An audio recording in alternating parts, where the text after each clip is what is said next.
Bien, bienvenue dans quelque chose de fascinant.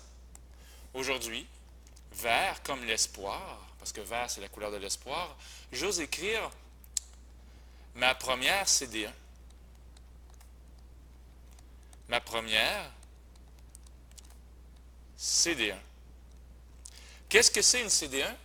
Ben, une CD1, habituellement, c'est un problème peut-être un peu plus difficile et peut-être qu'on va faire ça en plusieurs étapes. Et pourquoi je dis qu'on va faire ça en plusieurs étapes, une CD1?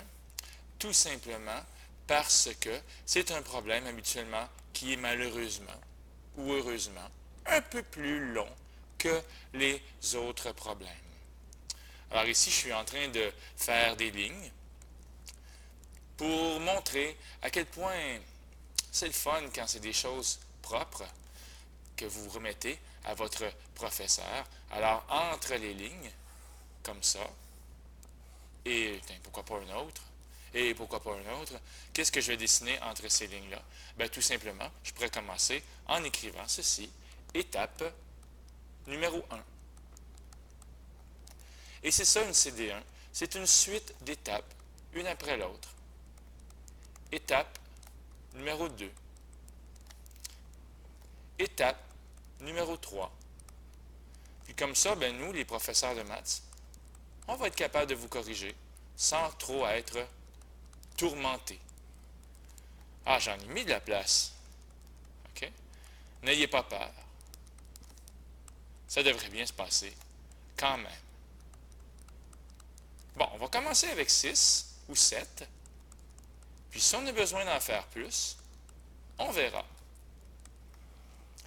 Alors, si je m'en vais lire mon texte joli, l'histoire du magicien qui doit aller se promener dans les terres pour aller chercher un élixir pour guérir ses dragons tuberculeux.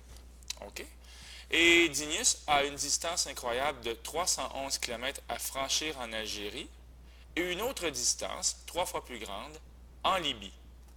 Alors, déjà, 3 fois plus grande en Libye, si jamais vous écriviez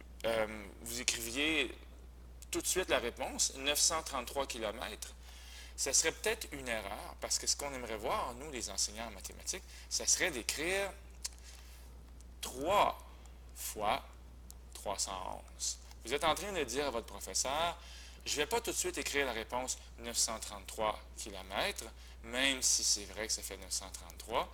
Je vais faire une étape pour l'illustrer. Étape numéro 1. Qu'est-ce que je cherche? Dans le fond, ce que j'ai cherché, c'est la distance en Libye. J'espère que je l'ai écrit comme il faut. L-I-B-Y-E. Et c'est parfait. OK. Donc, mon étape 1, la distance en Libye, 3 fois 311. OK. Ça donne 933. Et peut-être une petite phrase à la fin. La distance en Libye. Tiens, la distance est de 933 km. Voici une pas pire étape numéro 1. Dans l'étape numéro 2, ce que je pourrais faire, c'est additionner les distances ensemble. Quand je dis additionner les distances ensemble, 311, plus le 933 qu'on vient d'écrire, plus 26. Alors, deuxième étape, la distance totale. Distance totale. Voilà. Alors, la distance totale est de 311 plus 933 plus 26. Qu'est-ce que c'est une CD1? Là, je vais vraiment insister. Il faut qu'il y ait des étapes, un mini-titre pour me dire ce que tu cherches, une chaîne, un principe d'entonnoir. L'entonnoir ici, il n'est pas très très long à faire. 9 fois 311, 3 fois 311, ça donne 933. Mais quand même, on voit que s'il y avait plusieurs étapes à faire, on les ferait défiler en entonnoir. On a également une mini-réponse avec une unité de mesure et une suite d'étapes comme ça. Ça va être un passeport pour avoir une très belle note. Ici, Si jamais vous avez besoin de faire des calculs, on va vous demander de les faire à droite. Et définitivement, si vous voulez faire 311 plus 933 plus 26, soyez pas gênés. 1 plus 3 plus 6, ça fait 0, mais on laisse 1 ici. Ça va faire un 7. Et finalement, ça va faire 12. Et donc, je vais écrire égal 1270. Et la distance totale est donc, est donc 1270 km. Bien! Qu'est-ce qu'on pourrait faire comme troisième étape? On a trouvé la distance totale en kilomètres, mais malheureusement ici, je suis en mètres. En mètres, c'est peut-être pas gagnant. Donc, ce que je pourrais aller faire, ce serait comme une troisième étape, juste tout simplement faire une conversion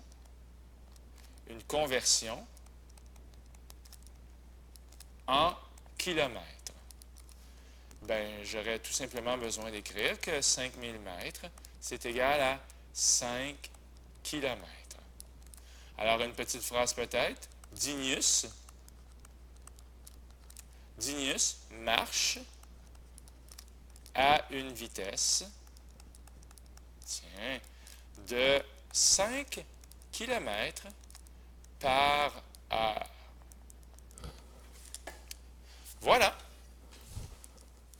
On est loin d'avoir trouvé la réponse, mais toujours en mettant un petit titre, une petite phrase avec l'unité de mesure, ben, ça sent bien bien. Le problème avec notre magicien, c'est qu'il fait une pause de 25 200 secondes pour dormir. OK, et ça, c'est quotidien, c'est à chaque jour. Ouais, 25 200 secondes, c'est peut-être pas gagnant non plus, comme façon de le dire. Donc, le temps de sommeil, le temps pour le sommeil, en heures, bien, qu'est-ce que je vais faire? Je vais prendre 25 200 secondes et je vais le diviser par 60. Puis une fois que je vais l'avoir fait, ça va me donner le temps en minutes. Bien, je vais diviser en 60 pour l'avoir en heures. Avez-vous remarqué, je n'ai pas écrit x égale, je n'ai pas fait ça comme si c'était mathématisé. On n'est pas obligé de faire ça dans les CD1. Pourquoi qu'on ne met pas x égale et x égale? Tout simplement parce que dans le titre, je n'ai pas mis x égale distance totale. Donc, je vais enlever ça ici pour ne pas donner le mauvais exemple. Alors, toujours dans la section des calculs verticaux, 25 200 divisé par 60. Bien, prenons 252, 60 rentre 4 fois là-dedans. Il va rester 12 lorsque je vais soustraire. On abaisse un 0. 60 rentre 2 fois. D'ailleurs, 2 fois 60, ça fait 120. Il ne reste rien. On abaisse le dernier 0. Faites pas de flèche comme moi, là. Et 60 va rentrer 0 fois. Et donc, ça fait ici 420 divisé par 60. Là, on a un bel exemple pour l'entonnoir dont je parlais tantôt. Finalement, ça va donner 7. Alors, Dinius dort 7 heures par jour. Mais à part de dormir, notre magicien, il prend aussi des pauses. C'est ça qui est écrit dans le texte. Il prend 15 pauses de 20 minutes, je crois. Temps de pause. Tiens, on va mettre un S. En heure. Et il prend donc 15 pauses de 20 minutes. Et encore une fois, je vais diviser par 60 pour avoir en heure. Ça fait 300 divisé par 60 et ça fait 5. Bon, je suis allé un peu vite ici. N'oubliez pas que vous avez le droit de faire des calculs. Donc, Dinius, qu'est-ce qu'il fait? Dinius, il perd 5 heures en pause. Donc, notre ami magicien, s'il y a 24 heures dans une journée et qu'il perd 7 heures pour dormir et 5 heures pour la pause, il va lui rester 12 heures. Alors, qu'est-ce qu'on vient de trouver ici? C'est le temps restant. C'est le temps restant pour marcher. Le temps restant pour marcher. Ben, Dinius marche 12 heures par jour. Par jour. Et si notre ami magicien marche pendant 12 heures par jour, je vais faire 12 fois 5 et ça va me donner 60 pour avoir la distance franchie en une journée. La distance franchie en un jour. Donc, la distance est de 60 kilomètres. Est-ce que j'ai besoin d'une 8e étape? Je pense que je vais avoir besoin d'une dernière étape, une 8e et ultime étape. Comme ça et comme ça. Alors, l'étape numéro 8, bien, si notre ami magicien marche 60 km par jour et qu'il a 1270 km à faire, tout ce que j'ai à faire pour trouver le nombre de jours, c'est ceci. 1270 divisé par 60. Alors, je cherche le nombre de jours. Ben moi, je vous invite celui-là vraiment à faire un calcul. Peut-être que ça ne donnera pas un nombre naturel. Peut-être que ça va donner un nombre avec une virgule décimale. Donc, 60 dans 127, il va rentrer 2 fois. Et 2 fois 60, ça fait 120 que je soustrais. Il reste le 7. J'abaisse le 0. 60 va rentrer une fois. 70 moins 60, ça fait 10. Je n'ai plus rien à descendre. C'est l'heure de mettre une virgule et de rajouter un 0 imaginaire. On continue. 60 dans 100 rentre une fois. Ça fait 60. Lorsque je soustrais 40, je rajoute un autre 0 imaginaire. 60 dans 40, il va rentrer 6 fois. 6 fois 60 égale 360. Il va encore rester 40 et l'histoire du 6, 6, 6, 6, 6 va se répéter.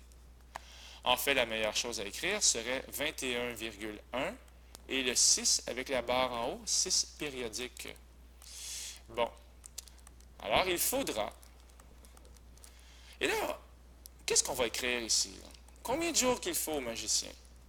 Sincèrement, si vous répondez 21,16666 jours, ça ne me dérange pas beaucoup, mais habituellement, quand on parle de journée, c'est rare qu'on dit « Ah, il va me falloir 21,1666 jours ». Peut-être dire « Il faudra 22 jours » et dans ce cas-là, arrondir à l'entier supérieur. Et là, ça, c'est votre réponse finale. Vous êtes fier. Vous êtes tellement fier de votre réponse que vous allez, je ne sais pas moi, la souligner d'une façon grandiose, avec des petits sourires peut-être. Comme ça. OK. Voilà. Alors, dans une belle CD1, je répète, il y a des étapes, il y a des titres, il y a des tout petites chaînes, il y a des tout petites chaînes et il y en a des fois qui vont nécessiter le principe de l'entonnoir. N'ayez pas peur de mettre des égales. Moi aussi, je regarde un petit peu ce que j'ai fait parce que je vais faire un bel exemple pour vous. Il y a la réponse, il y a l'unité de mesure à chaque fois. OK? Alors ça, c'est mon meilleur conseil. Là, cette vidéo-là, si vous voulez l'écouter souvent, là, soyez pas gênés. Vous allez être encore meilleur. Alors voilà.